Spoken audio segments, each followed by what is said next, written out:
નમસ્કાર વિદ્યાર્થી મિત્રો, કેમ છો? આનંદ માને. આજે આપણે 11th સાયન્સમાં પરમાણુના બંધારણની ચર્ચા આગળ વધારીશું.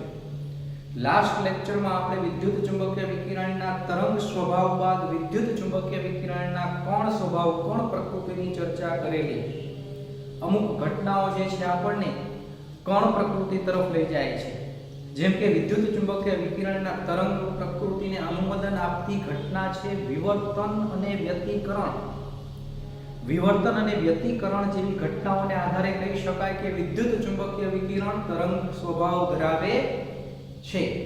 પણ જે કાળા પદાર્થ છે તેમાં થતું અવશોષણ કે ઉત્સર્જન, આ અવશોષણ હોય કે ઉત્સર્જન હોય તે સતત નથી, પરંતુ અસતત છે, કન્ટિન્યુ નથી, ડિસકન્ટિન્યુ છે. એટલે કે શોષણ ઉત્સર્જન થશે, વળી પાછું અમુક સમયગાળો સ્ટોપ, વળી પાછું શોષણ ઉત્સર્જન થશે. મીન્સ આવું અસતત વર્ણપટ મળે છે. અસતત વર્ણપટ શું છે જેની આપણે પછી ચર્ચા કરવાની છે. પણ આ ઉપરાંત કહી શકાય કે ફોટો ઇલેક્ટ્રિક અસરની ઘટના છે તે વિદ્યુત ચુંબકીય વિકિરણના કણ સ્વભાવ તરફ આપણને લઈ જાય છે. તો વિદ્યાર્થી મિત્રો, આજે આપણે વિદ્યુત ચુંબકીય વિકિરણની જે વાત થાય છે તેના કણ સ્વભાવ તરફ જે લઈ જતી ઘટના એટલે કે ફોટો ઇલેક્ટ્રિક અસરની ચર્ચા કરીએ. નેક્સ્ટ પોઈન્ટ, ફોટો ઇલેક્ટ્રિક અસર. ફોટો ઇલેક્ટ્રિક અસર. ફોટો ઇલેક્ટ્રિક અસરની સૌપ્રથમ સમજૂતી સામાન્ય રીતે ઈસવીસન 1887 માં એચ હર્ટ્ઝ નામના વૈજ્ઞાનિકે આપેલી છે. એચ હર્ટ્ઝ તેને શું કરેલું છે? ઈસવીસન 1887 માં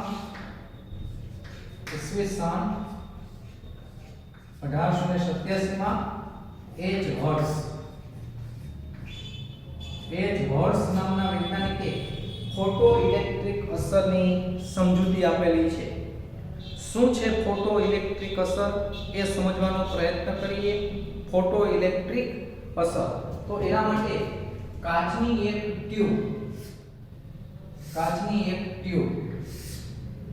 આ ટ્યુબમાં સામાન્ય રીતે શૂન્ય અવકાશ રાખવામાં આવે છે કે જેથી અવરોધ ઉત્પન્ન ના થાય. તેમાં ધાતુની પ્લેટ રાખેલી હોય છે, સક્રિય ધાતુની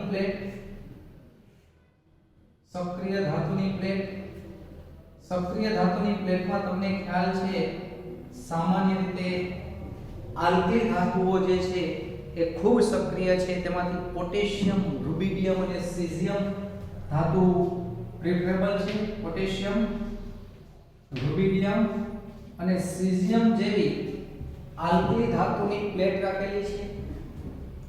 એ ધાતુને બેટરીના ધન અને ઋણ સાથે આપણે જોડીએ છીએ. સામેના ભાગમાં સહસૂચક એટલે કે ડિટેક્ટર રાખેલું છે. એ ડિટેક્ટરને સામાન્ય રીતે કહી શકાય કે એમીટર સાથે જોડેલો છે. આ એમીટર છે. નેક્સ્ટ, બેટરીના ધન અને ઋણ સાથે જોડવામાં આવે છે.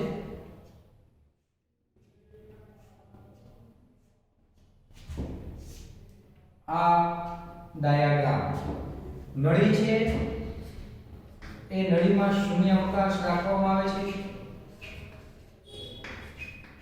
નળીમાં આ બેટરી છે, બેટરીનો આ ઋણ ધ્રુવ છે. સહસૂચક ડિટેક્ટર છે તે ધન ભાગ ધરાવે છે. આ પોટેશિયમ, રૂબિડિયમ કે સીઝિયમ જેવી આલ્કલી ધાતુની પ્લેટ છે. એમીટર છે, આ બેટરીનો ઊંચો વોલ્ટેજ છે. હવે ખરેખર ઘટના શું થાય છે? તો જ્યારે આલ્કલી ધાતુ પર પ્રકાશનો પુંજ અથડાવવામાં આવે છે, તરત જ સક્રિય ધાતુઓ એ પ્રકાશનો પુંજ એટલે જથ્થો, પ્રકાશના પુંજનું ઊર્જાનું શોષણ કરે છે અને આલ્કલી ધાતુમાંથી ઇલેક્ટ્રોનનું ઉત્સર્જન થાય છે. આ ઘટનાને ફોટો ઇલેક્ટ્રિક અસર તરીકે ઓળખવામાં આવે છે. કેમ ફોટો ઇલેક્ટ્રિક અસર આવો શબ્દ આપવામાં આવેલો છે?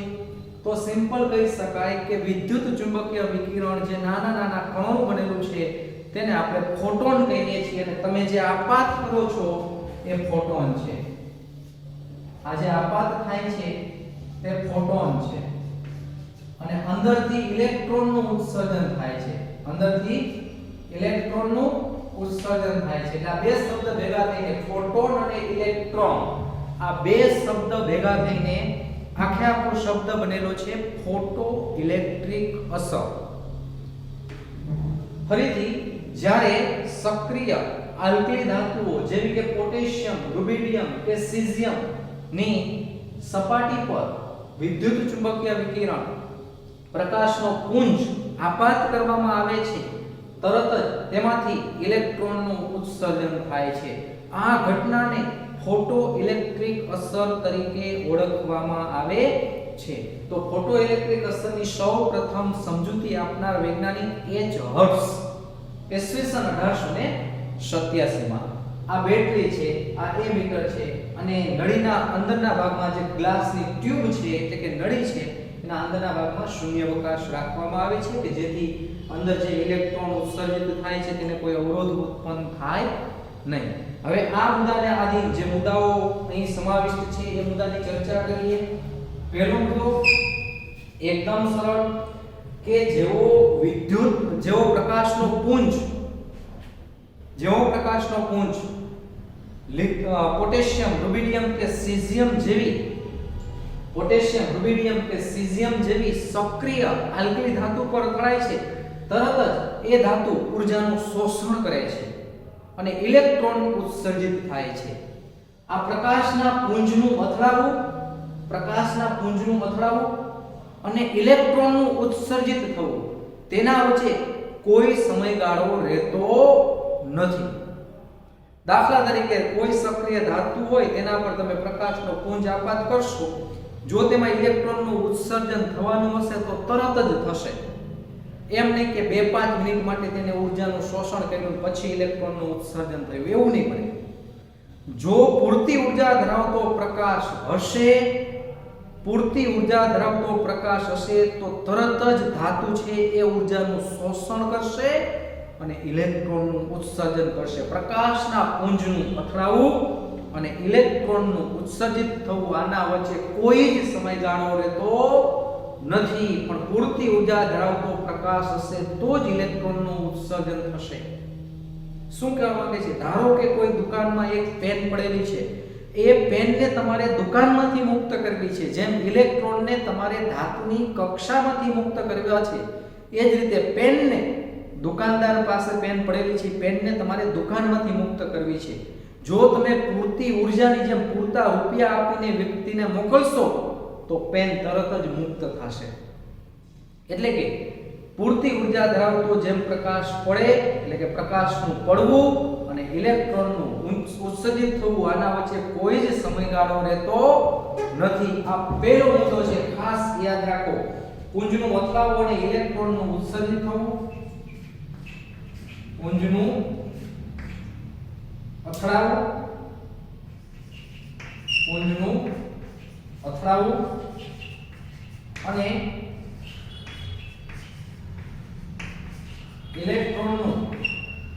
અથડાવું અને ઇલેક્ટ્રોનનું ઉત્સર્જિત થવું. ઇલેક્ટ્રોનનું ઉત્સર્જિત થવા વચ્ચે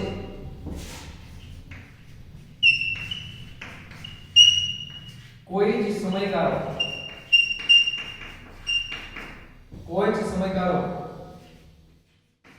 રહેતો નથી. એટલે કે પૂરતી ઊર્જા ધરાવતા જો પ્રકાશના પુંજ ધાતુની સપાટી પર આપાત થશે તો જો ઇલેક્ટ્રોન ઉત્સર્જિત થવાનો હશે તો તરત જ થશે. એવું નહીં કે થોડા સમય માટે પ્રકાશના પુંજનું એટલે કે ઊર્જાનું ધાતુ શોષણ કરે અને પછી ધીમે ધીમે ઇલેક્ટ્રોનનું ઉત્સર્જિત થવું. મીન્સ પ્રકાશના પુંજનું અથડાવું અને ઇલેક્ટ્રોનનું ઉત્સર્જિત થવું આના વચ્ચે કોઈ જ સમયગાળો રહેતો નથી. એટલે ઇલેક્ટ્રોન સમય બગાડ્યા વિના તરત જ ઉત્સર્જિત થાય છે. આ પહેલો મુદ્દો. હવે સામાન્ય રીતે કહી શકાય કે ઉત્સર્જિત થતા ઇલેક્ટ્રોનની સંખ્યા આપાત થતા પ્રકાશના પુંજ જે છે તેની તીવ્રતા પર આધાર રાખે છે. આ સેકન્ડ વન. બીજો મુદ્દો છે શું કહેશું? ઉત્સર્જિત થતા ઇલેક્ટ્રોનની સંખ્યા.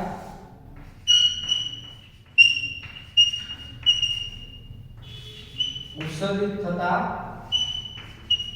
ઇલેક્ટ્રોનની સંખ્યા. ઉત્સર્જિત થતા ઇલેક્ટ્રોનની સંખ્યા પ્રકાશની તીવ્રતા એટલે કે તેજસ્વીતા પર આધાર રાખે છે.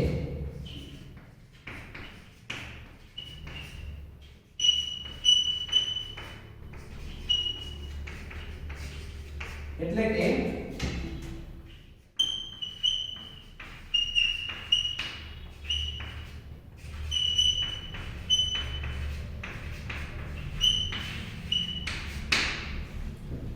જેમ તમે પ્રકાશની તીવ્રતા તેજસ્વીતા વધારશો તેમ તેમ વધુ અને વધુ ઇલેક્ટ્રોન ઉત્સર્જિત થશે. ધારો કે તમે પીળા કલરનો લેમ્પ ચાલુ કરો છો. એ લેમ્પનો પ્રકાશ અહીંયા સામે સ્વચ્છ સપાટી ધરાવતી પોટેશિયમ ધાતુની પ્લેટ છે. એ પોટેશિયમ ધાતુની પ્લેટ પર પડે છે. હવે તમે એક બલ્બ ચાલુ કરેલો હોય અને ત્યારે ઇલેક્ટ્રોન જે ઉત્સર્જિત થતા હોય તેના કરતા 2 બલ્બ ચાલુ કરો, 3 બલ્બ ચાલુ કરો, 4 બલ્બ ચાલુ કરો. પીળા રંગના પ્રકાશ ધરાવતા બલ્બ જેમ જેમ વધુ ને વધુ ચાલુ કરવામાં આવે છે તેમ તેમ આ ધાતુની સપાટી પરથી ઉત્સર્જિત થતા ઇલેક્ટ્રોનની સંખ્યામાં વધારો થાય છે. ઇટ મીન્સ ઉત્સર્જિત થતા ઇલેક્ટ્રોનની સંખ્યા પ્રકાશની તીવ્રતા તેજસ્વીતા પર આધાર રાખે છે. આ બે મુદ્દા, પ્રકાશના પુંજનું અથડાવવું અને ઇલેક્ટ્રોનનું ઉત્સર્જિત થવું, આના વચ્ચે કોઈ જ સમયગાળો રહેતો નથી. જેવું ધાતુના પ્લેટ પર પ્રકાશનું પુંજ અથડાય છે કે તરત જ કોઈ પણ સમયગાળો કોઈ પણ સમય બગાડ્યા વગર ઇલેક્ટ્રોન તરત જ ઉત્સર્જિત થાય છે.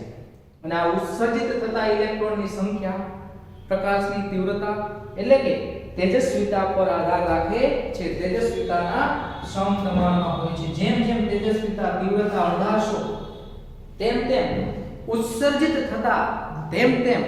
ઉત્સર્જિત થતા ઇલેક્ટ્રોનની સંખ્યામાં પણ વધારો થાય છે. અને નેક્સ્ટ થર્ડ વન, ત્રીજો મુદ્દો શું છે? ત્રીજો મુદ્દો તો દરેક ધાતુ માટે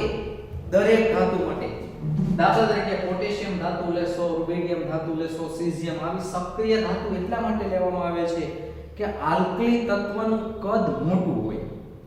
કોઈ પણ આવર્તમાં સૌથી મોટા કદ ધરાવતી કોઈ ધાતુ હોય તો એ આલ્કલી તત્વ છે. તમને ખ્યાલ છે આલ્કલી તત્વ ખૂબ જ પ્રતિક્રિયાત્મક છે, ખૂબ જ સક્રિય છે.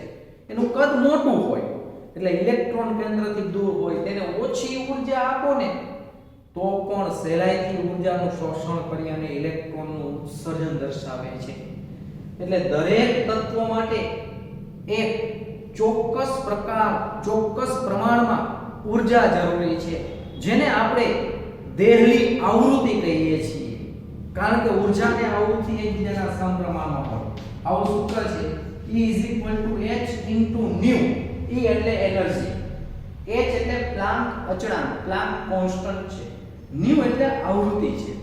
તો દરેક પદાર્થ માટે, પછી પોટેશિયમ હોય, રૂબિડિયમ હોય, સીઝિયમ હોય, સોડિયમ હોય, એમ દરેક પદાર્થ માટે અમુક ઓછામાં ઓછી આવૃત્તિ જરૂરી છે, જેને આપણે દેહલી આવૃત્તિ તરીકે ઓળખીએ છીએ, જેને અંગ્રેજીમાં કહેવાય થ્રેશોલ્ડ એનર્જી. બરાબર? Threshold energy. હવે જો દેહલી આવૃત્તિ કરતા ઓછી આવૃત્તિ ધરાવતો તમે પ્રકાશનો પુંજ આપાત કરશો તો ઇલેક્ટ્રોનનું ઉત્સર્જન થશે નહીં. એટલે દેહલી આવૃત્તિને આપણે ν0 ત્યારે એનર્જીને E0.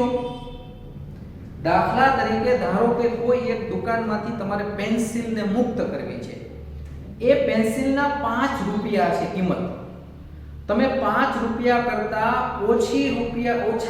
ઓછા રૂપિયા લઈને કોઈ વ્યક્તિને મોકલો ગમે તેટલી વખત, તો એ પેન્સિલ દુકાનમાંથી મુક્ત થશે નહીં. 1 રૂપિયો લઈને મોકલો પેન્સિલ લેવા માટે, મુક્ત નહીં થાય. 2 રૂપિયા લઈને મોકલીએ છીએ, મુક્ત નહીં થાય. 3 રૂપિયા આપ્યા, 4 રૂપિયા આપ્યા, પણ જેવા તમે 5 રૂપિયા આપો કે 5 કરતા વધુ રૂપિયા આપશો એટલે કે દેહલી આવૃત્તિ આપો કે દેહલી આવૃત્તિ કરતા વધુ આવૃત્તિ ધરાવતો પ્રકાશનો પુંજ આપાત કરો ને ત્યારે ઇલેક્ટ્રોનનો ઉત્સર્જિત થાય, પણ દેહલી આવૃત્તિ કરતા નીચી આવૃત્તિએ પ્રકાશનો પુંજ આપાત કરવા છતાં ઇલેક્ટ્રોનનું ઉત્સર્જન થતું નથી. બરાબર, એકદમ સરળ. શું કહેવા માંગે છે? તો દરેક પદાર્થ માટે જે આવૃત્તિ જરૂરી છે તે આવૃત્તિને આપણે કેવી આવૃત્તિ કહીએ છીએ? દેહલી આવૃત્તિ. દેહલી આવૃત્તિ થ્રેશોલ્ડ એનર્જી જેને આપણે nu0 દ્વારા દર્શાવીએ છીએ. તો જ્યારે nu ગ્રેટર ધેન nu0 થાય, જરૂરી આટલી છે, તમે આપાત કરેલી આ એનર્જી ધારો કે E છે, બરાબર, એનર્જી E છે, E h nu. જ્યારે nu નું મૂલ્ય જ્યારે nu ગ્રેટર ધેન nu0 થાય, એટલે કે જરૂરી ઊર્જા છે તેના કરતા આપાત ઊર્જા વધુ હોય. જરૂરી રૂપિયા કેટલા હતા? 5. એના કરતા તમે આપો છો રૂપિયા કેટલા? 6, 7, 10, 20. જ્યારે આપેલા રૂપિયા એમઆરપી કરતા વધુ હોય ને, એમઆરપી કેટલી? nu0 જેટલી. આપો છો રૂપિયા કેટલા? nu જેટલા. તો જ્યારે nu ગ્રેટર ધેન nu0 થાય ત્યારે ઉત્સર્જન થશે. nu ઇક્વલ ટુ nu0 થાય ત્યારે પણ ઉત્સર્જન તો થાય જ. પણ nu લેસ ધેન nu0 હોય ને, તમે આપેલા રૂપિયા એમઆરપી કરતા ઓછા હોય ને, પેન્સિલની એમઆરપી કેટલી હતી? 5 રૂપિયા. તમે આપો છો કેટલા રૂપિયા? 4 રૂપિયા. 4 રૂપિયા આપાત કરો છો, પણ એની એમઆરપી જ 5 રૂપિયા છે, ત્યારે એ પેન્સિલનું ઉત્સર્જન દુકાનમાંથી થશે નહીં. પણ 5 રૂપિયા આપો કે 5 કરતા વધુ રૂપિયા આપો ને, ત્યારે ઇલેક્ટ્રોનનું ઉત્સર્જન થશે. એટલે કે કોઈ પણ દરેક પદાર્થ માટે અમુક ન્યૂનતમ ઊર્જા, ન્યૂનતમ આવૃત્તિ જરૂરી છે. આ આવૃત્તિને દેહલી આવૃત્તિ અને ઊર્જાને દેહલી ઊર્જા તરીકે ઓળખવામાં આવે છે. હવે જ્યારે nu ગ્રેટર ધેન nu0 થાય, nu ગ્રેટર ધેન nu0 થાય, ત્યારે સામાન્ય રીતે કહી શકાય કે અમુક જ ઇલેક્ટ્રોન જે છે, ત્યારે ઇલેક્ટ્રોન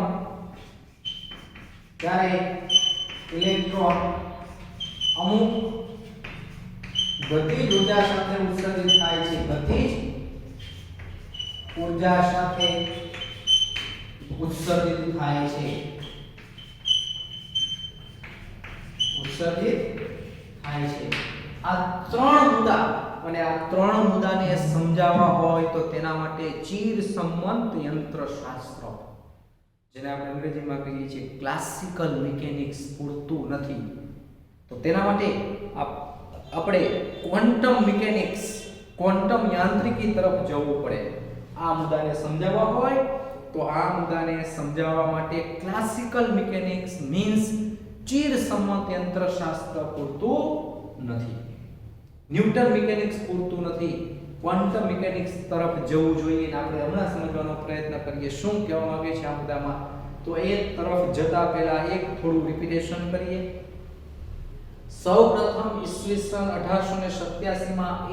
હર્સ નામના વૈજ્ઞાનિકે પોટેશિયમ, રુબિડિયમ, સીઝિયમ જેવી સક્રિય આલ્કલી ધાતુઓ પર પ્રકાશનો પુંજ આપાત કરીને ઇલેક્ટ્રોનના ઉત્સર્જનની ઘટના દર્શાવી. આ અસર ફોટો ઇલેક્ટ્રિક અસર તરીકે ઓળખાય છે. કાચની એક નળી છે, એ નળીમાં રહેલા ધાતુની પ્લેટ, સ્વચ્છ ધાતુની પ્લેટ, એકદમ સ્વચ્છ, બરાબર, કારણ કે પ્રકાશનો પુંજ થાય તો એ ધાતુ જે છે સ્વચ્છ હોવી જોઈએ. સ્વચ્છ ધાતુની પ્લેટ કે જેને તાંબાના તાર દ્વારા બેટરીના ઋણ ધ્રુવ સાથે જોડાયેલું છે. સામે સહસૂચક એટલે કે ડિટેક્ટર જેને અંગ્રેજીમાં કહેવાય, આ છે સહસૂચક એટલે કે ડિટેક્ટર છે. એને એ મીટર દ્વારા બેટરીના ધન ધ્રુવ સાથે જોડાયેલો છે. નળીમાં શૂન્યાવકાશ છે અને હકીકતમાં ઇલેક્ટ્રોનનું ઉત્સર્જન થાય છે કે નહીં આપણે જોઈ ન શકીએ. જેવો પ્રકાશનો પુંજ અથડાય છે તો તરત જ એ મીટરમાં પ્રવાહ સ્ટાર્ટ થાય છે, કારણ કે ઇલેક્ટ્રોનનું ઉત્સર્જન થાય, વચ્ચે અવરોધ જ ન આવે, શૂન્યાવકાશ ન હોય, ધાતુની પ્લેટ સ્વચ્છ હોય તો તરત જ ઇલેક્ટ્રોનનું ઉત્સર્જન થશે. અને ઇલેક્ટ્રોનનું ઉત્સર્જન થઈને વચ્ચે કોઈ પણ પ્રકારનો અવરોધ આવતો નથી, એટલે તરત જ આ ડિટેક્ટર સુધી ઇલેક્ટ્રોન પહોંચશે. અને ડિટેક્ટર સુધી જેવો ઇલેક્ટ્રોન પહોંચશે એટલે તરત જ એમીટરમાં કાંટા પરથી આપણને ખ્યાલ પડશે કે ઇલેક્ટ્રોનનું ઉત્સર્જનની શરૂઆત થઈ છે. તો આમાં મુખ્યત્વે 3 મુદ્દાઓ સમાવિષ્ટ છે. પહેલો મુદ્દો, પ્રકાશના પુંજનું અથડાવું અને ઇલેક્ટ્રોનનું ઉત્સર્જિત થવા વચ્ચે કોઈ જ સમયગાળો રહેતો નથી. પ્રકાશના પુંજનું અથડાવું અને ઇલેક્ટ્રોનના ઉત્સર્જિત થવા વચ્ચે કોઈ જ સમયગાળો રહેતો નથી. ઉત્સર્જિત થતા ઇલેક્ટ્રોનની સંખ્યા પ્રકાશની તીવ્રતા એટલે કે તેજસ્વીતા પર આધાર રાખે છે.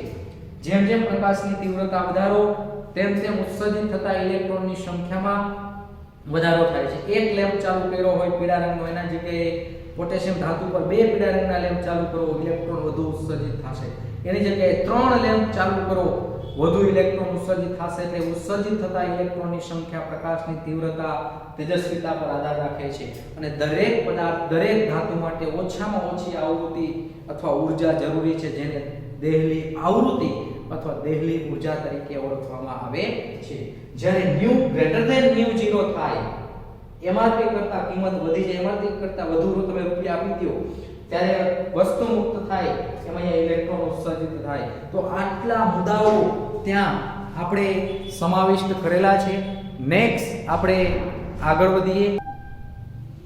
નેક્સ્ટ ના પછી આપણે ચર્ચા કરીએ કે ક્લાસિકલ મિકેનિક્સ એટલે કે ચિરસમ્મત યંત્રશાસ્ત્ર શું કહે છે. તો ક્લાસિકલ મિકેનિક્સ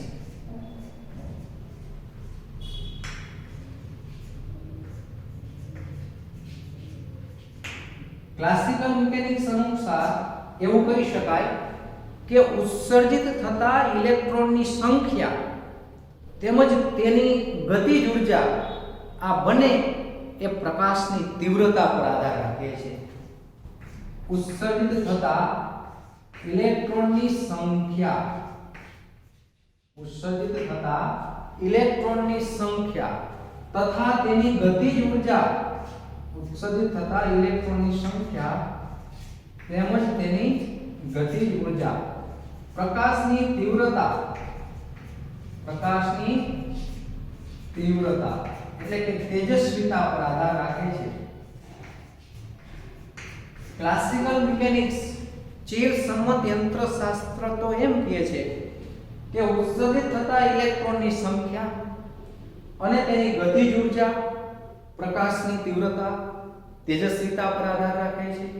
પરંતુ એમ કહી શકાય હાલમાં તો એવું નોંધવામાં આવેલું છે કે માત્ર ઇલેક્ટ્રોનની સંખ્યા છે એ સંખ્યા જ પ્રકાશની તીવ્રતા પર આધાર રાખે છે. પ્રકાશની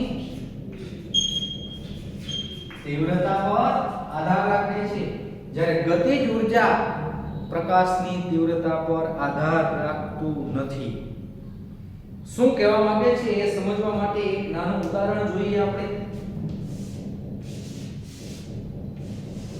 ધારો કે આ દુકાન છે, દુકાનમાં એક પેન્સિલ પડેલી છે. એ પેન્સિલની કિંમત 5 રૂપિયા છે, એમઆરપી 5 રૂપિયા છે. તમે 1 રૂપિયો લઈને મોકલશો કોઈ એક વ્યક્તિને, બરોબર, દેહલી આવૃત્તિ કરતા ઓછી આવૃત્તિ ધરાવતો પ્રકાશનો પુંજ આપાત કરશો તો ઇલેક્ટ્રોનનું ઉત્સર્જન થશે નહીં. 2 રૂપિયા લઈને મોકલશો તો પણ ઉત્સર્જન થશે નહીં. 3 રૂપિયા લઈને મોકલશો તો પણ ઉત્સર્જન થશે નહીં. 4 રૂપિયા લઈને મોકલશો, દેહલી આવૃત્તિ કરતા ઓછી આવૃત્તિ ધરાવતો પ્રકાશ એ ઇલેક્ટ્રોનનું ઉત્સર્જન ન કરી શકે, એમાં પેન્સિલનું ઉત્સર્જન થશે ને ઉત્સર્જન એટલે એમાંથી મુક્ત થવું. પણ તમે 5 રૂપિયા, બરોબર, કે તેના કરતા વધુ ન્યુ ગ્રેટર ધેન ન્યુ 0, બરોબર, એટલો પ્રકાશ આપાત કરશો તો ઇલેક્ટ્રોનનું ઉત્સર્જન થશે. હવે ધારો કે તમે 10 રૂપિયા લઈને મોકલા, બરોબર, તો ઇલેક્ટ્રોનનું ઉત્સર્જન થશે. એક પ્રકાશનો પુંજ છે ને એક ઇલેક્ટ્રોનનું ઉત્સર્જન કરે, એમાં એક વ્યક્તિ એક જ પેન્સિલ લઈ જાય. ધારો કે 10 રૂપિયા લઈને એક વ્યક્તિ આવે છે, 10 રૂપિયા લઈને, તો પેન્સિલ ઉત્સર્જિત થશે અને સાથે 5 રૂપિયા પાછો લઈને આવશે. આ રૂપિયાને કહેવાય ગતિજ ઊર્જા. ગતિજ ઊર્જા. આ કેવી ઊર્જા? આપેલ ઊર્જા. આપેલ ઊર્જા. કેટલી ઊર્જા આપતા હતા? 10 રૂપિયાની. પછી આની ઊર્જા, આ ઊર્જાને ν0 કહેવાય. તો આમ લખી શકાય, આપેલી ઊર્જા E is equal to મુક્ત થવા માટે જરૂરી ઊર્જા E0. 10 રૂપિયા આપો છો, 10 રૂપિયા બરાબર એની કિંમત વત્તા જે રૂપિયા એ પાછા લઈને આવે છે, બરાબર, એ રૂપિયા. ધારો કે 20 રૂપિયા આપો છો, 20 રૂપિયા, તો 5 રૂપિયાની એક પેન્સિલ મળશે, 4 પેન્સિલ નહીં. એક પ્રકાશનો પુંજ એક ઇલેક્ટ્રોનનું જેમ ઉત્સર્જન કરે તેમ એક વ્યક્તિને એક જ પેન્સિલ આપવાની છે, બાકીના રૂપિયા પાછા આપી દેવાના છે, એટલે 15 રૂપિયા પાછા લઈને આવશે. તો આમ થશે E is equal to E0 વધારાની ગતિજ ઊર્જા મળશે 1/mv². બરાબર. 20 રૂપિયા, ધારો કે 20 રૂપિયા લઈને બે વ્યક્તિને મોકલો છો, પ્રકાશની તીવ્રતા વધારી 3 વ્યક્તિને મોકલો છો, 4 વ્યક્તિને મોકલો છો. 20 રૂપિયા લઈને 20 રૂપિયા લઈને તમે 5 વ્યક્તિને મોકલા, તો ઉત્સર્જિત થતી પેન્સિલની સંખ્યા પણ સામે 5 હશે. તો સિમ્પલ સમજી શકાય છે કે ઇલેક્ટ્રોનની સંખ્યા એટલે કે પેન્સિલની સંખ્યા એ પ્રકાશની તીવ્રતા પર આધાર રાખે છે.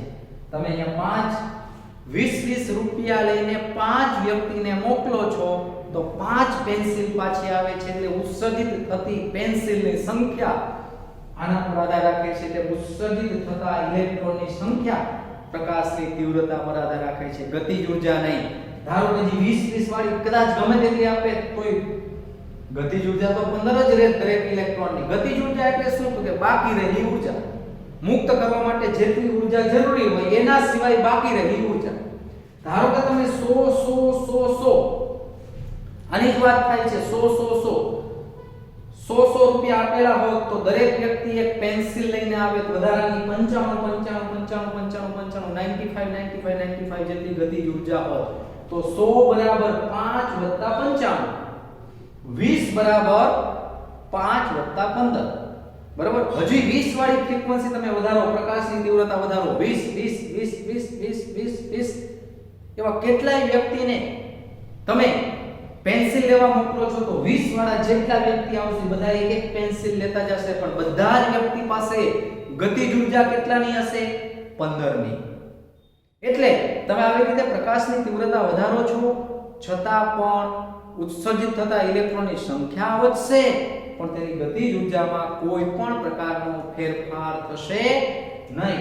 It means E is equal to E0 plus 1/mv². આ 1/mv² ને સૂત્રનો કરતા બનાવવો હોય, 1/mv² is equal to E minus E0. Therefore 1/mv² is equal to hν minus hν0. 1/mv² is equal to h μ minus μ0. આ પ્રકારે છે. હવે આપણે એમ કીધું કે દરેક પદાર્થ માટે અમુક ન્યૂનતમ આવૃત્તિ એટલે કે ન્યૂનતમ ઊર્જા ધરાવતો આવૃત્તિ અને ઊર્જા એકબીજાના સમપ્રમાણમાં છે. ન્યૂનતમ આવૃત્તિ ધરાવતો પ્રકાશનું પુંજ આપાત કરવું જરૂરી છે. દાખલા તરીકે એકદમ સરળ, જો તમે પોટેશિયમ ધાતુનો ટુકડો લીધો હોય, પોટેશિયમની દૈર્ઘ્ય આવૃત્તિ છે 5 × 10⁻14 હર્ટ્ઝ, 5 ગુણ્યા 10⁻14 હર્ટ્ઝ. હવે આ પોટેશિયમ ધાતુના ટુકડા પર તમે લાલ રંગનો પ્રકાશ આપાત કરો છો, લાલ રંગનો પ્રકાશ. બરાબર. ફરીથી પોટેશિયમ ધાતુ પર કેવો પ્રકાશ આપાત કરો છો? લાલ રંગનો પ્રકાશ. એ લાલ રંગનો પ્રકાશ જે છે એ પ્રકાશ ધારો કે તમને ખ્યાલ છે 4.3 થી 4.6 ગુણ્યા 10⁻14 હર્ટ્ઝ આટલી આવૃત્તિ ધરાવે છે. તો લાલ રંગનો પ્રકાશ ગમે તેટલા સમય સુધી તમે આપાત કરશો ને પોટેશિયમ ધાતુની સપાટી પર તો ઇલેક્ટ્રોનનું ઉત્સર્જન થશે કે નહીં. એમઆરપી કરતા આ મૂલ્ય ઓછું છે. એમઆરપી 5 રૂપિયાની હતી, તમે એ વ્યક્તિને 1 રૂપિયો આપતા હતા, 2 રૂપિયા આપતા હતા, 3 રૂપિયા આપતા હતા, 4 રૂપિયા આપતા હતા, ઇલેક્ટ્રોનનું ઉત્સર્જન, પેન્સિલનું ઉત્સર્જન થશે નહીં. કારણ કે પોટેશિયમ ધાતુની દેહલી આવૃત્તિ 5 × 10⁻14 હર્ટ્ઝ છે. દેહલી આવૃત્તિ કરતા ઓછી આવૃત્તિ ધરાવતો પ્રકાશ ગમે તેટલા લાંબા સમય સુધી આપો તો પણ ઇલેક્ટ્રોનનું ઉત્સર્જન થશે નહીં. દેહલી આવૃત્તિ કરતા ઓછી આવૃત્તિ ધરાવતો પ્રકાશ ગમે તેટલા લાંબા સમય સુધી આપો, 1 રૂપિયો આપો, 1 રૂપિયો આપો, 1 રૂપિયો ગમે તેટલી વખત તમે દુકાને લઈને જાશો, બીજી વખત દુકાને લઈને ગયા, 2 રૂપિયા લઈને ગયા વળી પાછા, કદાચ 3 રૂપિયા લઈને ગયા દુકાને, 2 રૂપિયા લઈને ગયા, 4 રૂપિયા લઈને ગયા, વારંવાર દુકાને જવા છતાં દુકાનમાંથી પેન્સિલનું ઉત્સર્જન થશે નહીં. તો દેહલી આવૃત્તિ કરતા ઓછી આવૃત્તિ ધરાવતો પ્રકાશ, દેહલી આવૃત્તિ કરતા ઓછી આવૃત્તિ ધરાવતો પ્રકાશ ગમે તેટલા લાંબા સમય સુધી આપવા છતાં ત્યાં ઇલેક્ટ્રોનનું ઉત્સર્જન થશે નહીં. પણ દેહલી આવૃત્તિ કરતા ઊંચી આવૃત્તિ ધરાવતો પ્રકાશનો કોણ, દાખલા તરીકે જે છે નબળો પીળો રંગ, હકીકતમાં નબળો પીળાની જગ્યાએ આછો પીળો રંગ એમ કહીએ.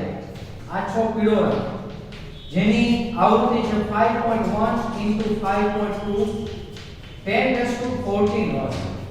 નબળા પીળા રંગની એટલે કે આછા પીળા રંગની આવૃત્તિ છે 5.1 થી 5.2 × 10⁻14. તો આટલી આવૃત્તિ તમે આપશો તો તરત જ ઇલેક્ટ્રોનનું ઉત્સર્જન થશે. કારણ કે દેહલી આવૃત્તિ કરતા આ આવૃત્તિ કેવી છે? વધુ છે. તો આવી ઘટના સૌપ્રથમ હેનરી હર્ટ્ઝ, બરાબર છે, આલ્બર્ટ આઇન્સ્ટાઈન નામના વૈજ્ઞાનિકોએ નોંધેલી. બીજું કે વિવર્તન અને વ્યતિકરણ એવી ઘટનાઓ છે કે જે આપણને વિદ્યુત ચુંબકીય વિકિરણના તરંગ સ્વભાવ તરફ લઈ જાય છે. વિદ્યુત ચુંબકીય વિકિરણના તરંગ સ્વભાવ તરફ લઈ જાય છે. જ્યારે કાળા રંગમાંથી ઉત્સર્જિત અથવા શોષિત થતું આ વિકિરણ, ફોટોઇલેક્ટ્રિક અસર, આ બધી ઘટનાઓ આપણને વિદ્યુત ચુંબકીય વિકિરણના કણ સ્વભાવ તરફ લઈ જાય છે. ઇટ મીન્સ વૈજ્ઞાનિકો મૂંઝવણમાં મુકાણા કે ઇલેક્ટ્રોમેગ્નેટિક રેડિયેશન કેવો સ્વભાવ ધરાવે છે. રેડિયેશન એટલે કે તરંગ પ્રકૃતિ ધરાવે છે કે પાર્ટિકલ વેવ નેચર ધરાવે છે કે પાર્ટિકલ નેચર ધરાવે છે. કારણ કે વેવ તરીકેના ગુણધર્મોમાં જોવા મળે છે વિવર્તન અને વ્યતિકરણ. પાર્ટિકલ તરીકેની પ્રકૃતિ ધરાવે છે કારણ કે ફોટોઇલેક્ટ્રિક અસર અને આ ઉપરાંત કહી શકાય કે કાળા પદાર્થમાંથી ઉત્સર્જનની ઘટના. તો હવે વિદ્યુત ચુંબકીય વિકિરણ બંને પ્રકારની પ્રકૃતિ ધરાવે છે, બે પ્રકારની પ્રકૃતિ ધરાવે છે, જેને આપણે વિદ્યુત ચુંબકીય વિકિરણનો દ્વૈતવાદ, દ્વિવર્તણૂક તરીકે ઓળખીએ છીએ. એની આપણે થોડી ચર્ચા કરીએ. તો વિદ્યાર્થી મિત્રો, તમારે આ પ્રકારે તૈયારી કરવાની છે. નેક્સ્ટ આપણે એક્ઝામ્પલ દાખલાની ગણતરીની થોડી શરૂઆત કરીએ. એના પછી એક્ઝામ્પલ તમને ટેક્સ્ટ બુકમાં કોયડો 2.6 7 8 9 આ બધા કોયડાઓ આના સૂત્રને આધીન દાખલાઓ આપેલા છે. ફોટોઇલેક્ટ્રિક અસરની આખી જે ઘટનાઓ છે તેને આધીન. તો સૌપ્રથમ આપણે કોયડો 2.9 ની ચર્ચા કરીએ. કોયડો 2.9 શું છે? કોયડો 2.9 ધારો કે કોઈ એક ધાતુ છે, એ ધાતુની દેહલી આવૃત્તિ, દેહલી આવૃત્તિ એટલે ન્યૂનતમ આવૃત્તિ, જેને આપણે કહીએ છીએ કે એની કિંમત, દેહલી આવૃત્તિનું મૂલ્ય આપેલું છે 7.0 × 10⁻14 હર્ટ્ઝ છે. જ્યારે ધાતુ પર જે પ્રકાશનો પુંજ આપાત કરવામાં આવે છે એ પ્રકાશના પુંજની આવૃત્તિ, ધાતુની દેહલી આવૃત્તિની વાત કરી. દેહલી આવૃત્તિ એટલે ν0 અને ધાતુ આવૃત્તિ એટલે ધાતુ પર આપાત થતી આવૃત્તિ, જેને આપણે ν કહીએ છીએ. nu is equal to 1.0 into 10 raised to 15 hertz હોય, જો એને જે આવૃત્તિ જરૂરી છે તેના કરતા તમે વધુ આવૃત્તિ આપો છો, અહીંયા 10 ની 14 ઘાત છે અને 10 ની 15 ઘાત છે, આ મૂલ્ય વધુ, તો જેટલી કિંમત વસ્તુને મુક્ત કરવા માટે જોઈએ છે એના કરતા વધુ કિંમત આપો છો તો વસ્તુ દુકાનમાંથી મુક્ત થશે. કેટલા રૂપિયા લઈને પાછી આવશે, એ જ રીતે કેટલી ગતિજ ઊર્જા ધરાવતી એ ઇલેક્ટ્રોન ઉત્સર્જિત થશે, તો ગતિજ ઊર્જાની વાત કરતા હોઈએ તો 1/2 mv2 is equal to E minus E0. ગતિજ ઊર્જાનું સૂત્ર છે, ગતિજ ઊર્જા જેને આપણે કહીએ છીએ 1/2 mv2 is equal to E minus E0.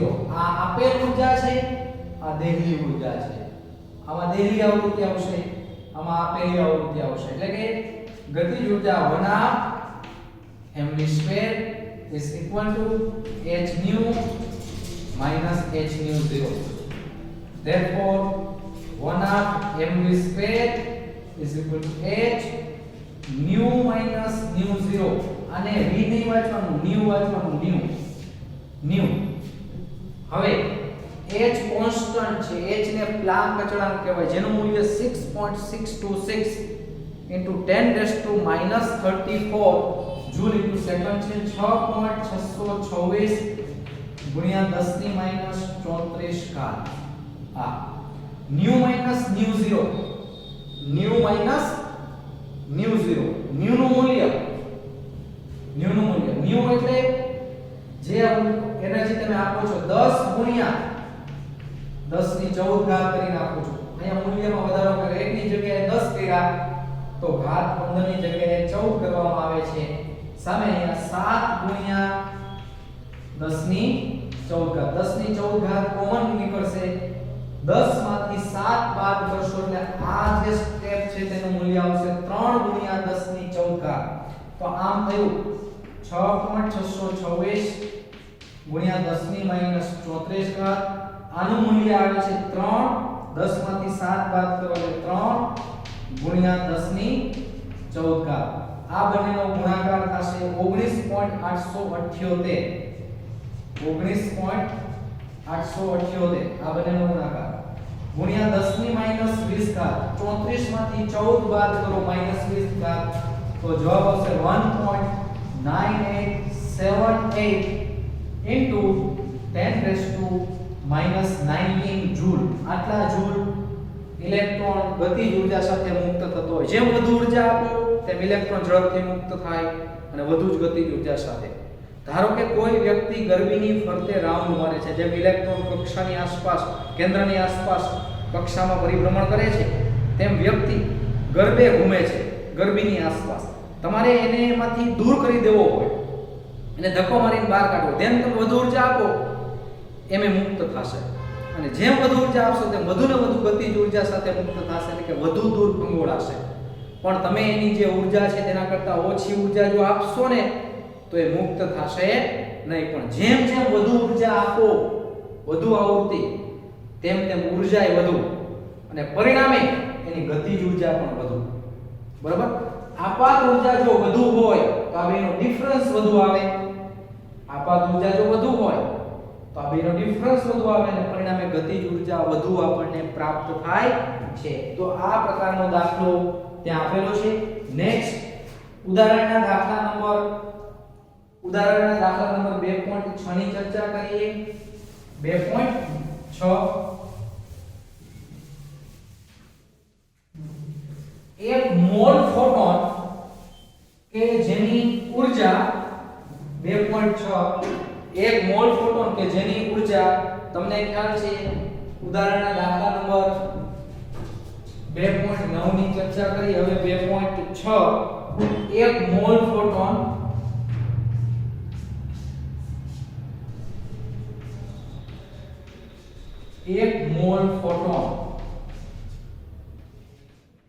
કે જેની આવૃત્તિ 5 × 10⁻⁴ 5 into 10 raised to 14 હર્ટ્ઝ હોય તો તેની ઊર્જા મેળવો. એક ફોટોનની ઊર્જા મેળવવી હોય ને તો સૂત્ર છે E = h * nu. એક ફોટોનની ઊર્જા મેળવવી છે E = h * nu. આ એક ફોટોનની ઊર્જા દર્શાવે છે. પણ એક મોલ ફોટોનની ઊર્જા હોય તો બંને બાજુ n વડે ગુણવાના આવે. આ બાજુ n * e થશે, આ બાજુ n * h * nu. n એટલે એવોગેડ્રો આંક. બરાબર. તો એક મોલ ફોટોનની ઊર્જાની વાત થાય છે. ડાયરેક્ટ હું આ રીતે દાખલો ગણું છું. એક મોલ ફોટોનની ઊર્જા બરાબર n * h * nu. n નું મૂલ્ય છે 6.022 × 1023. h નું મૂલ્ય કોન્સ્ટન્ટ છે 6.626 × 10 34 અને nu તો આપણને આપેલો જ હતો 5 × 1014. આ ત્રણેયનો ગુણાકાર કરો 6.022 6.624 અને 5. આ ત્રણેયનો તમે જો ગુણાકાર કરશો તો એ મૂલ્ય આવશે 199 point something. આ ત્રણેયનો ગુણાકાર 6.022 6.626 અને 5. આ ત્રણેયનો ગુણાકાર આવશે 199 point જે ધારો કે ગુણ્યા 10 ની કેટલી ઘાત 23 ને 14 37 માંથી 34 બાદ કરો તો 10 ની 3 ઘાત. અને ફોટોનની ઊર્જા છે, ઊર્જાનો એકમ જૂલ. હવે આટલા જૂલ 10 ની 3 ઘાત જૂલ બરાબર કિલોજૂલ થશે. એટલે આપણો ફાઇનલ આન્સર આવશે 199.2 કિલોજૂલ ઊર્જા. આટલી ઊર્જા જે છે એક મોલ ફોટોન આટલી ઊર્જા ધરાવતો હશે. તો ઉદાહરણના દાખલા નંબર 2.9 અને 2.6 ની ચર્ચા કરેલી છે અને એક થિયરી ફોટો ઇલેક્ટ્રિક અસર. અને વિદ્યાર્થી મિત્રો તમે આ પ્રમાણે ટેક્સ્ટ બુકમાં આપેલું છે બરાબર. એ પ્રમાણે નહીં પણ મેં બોર્ડમાં જે રીતે વર્ક કરેલું છે એ પ્રમાણે હોમવર્ક કરશો તો પણ ચાલશે. અહીંયા સુધી આપણે રાખીએ છીએ.